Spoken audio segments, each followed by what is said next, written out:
Now, the author, Dame Barbara Cartland, was known as the Queen of Romance. She wrote more than 700 novels and is remembered for her very flamboyant outfits. Yeah, to mark 100 years since the publication of her first book, Jigsaw, a new exhibition has opened at Hertford Museum, allowing fans to learn more about her colourful character. Our reporter, Nicola Hazler, has been for a look.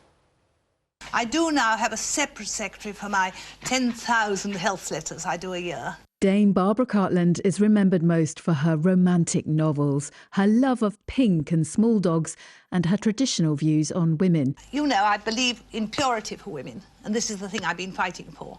But what you might not know is the part she played in local politics, her campaigns for women and children and public health. There has been a stereotype created, but actually it couldn't be further from the truth. She would use her voice as a famous celebrity to help other people. So she helped conditions for the midwives, she helped conditions for old people. And one of the things she was most proud of was getting the law changed so that the Romani community could have a fixed abode so that the children could go to school. She had a lot of fan letters. She told me once it was up to 30,000 in a year, but she would write back to every single one.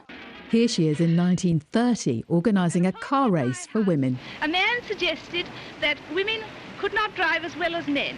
I replied that, on the contrary, I could find 9 amateurs who could drive extremely well. And here she is campaigning for midwives. She felt that they were overworked and underpaid, and the work they did was so important that they needed to have fair rights. And yeah, she was quite politically minded, I think. Well, this is the Cartland pink that she was often seen in, and it became synonymous with romance because of her novels.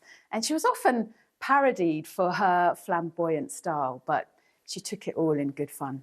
This is the Dragon and the Pearl. It's set in China. Over here, the Elusive Earl. You know, she's sort of 19th century dress. There's a sort of misconception that all Barbara Cartland novels are the same. There's, you know, the young heroine, the Earl or the Marquis or whatever. Yes, it's romantic, but there's a lot of action. There's a lot of adventure. And what would you say to people who think that Dame Barbara Cartland's views on women were not very progressive? She had very fixed ideas, which, you know, some of them I don't share.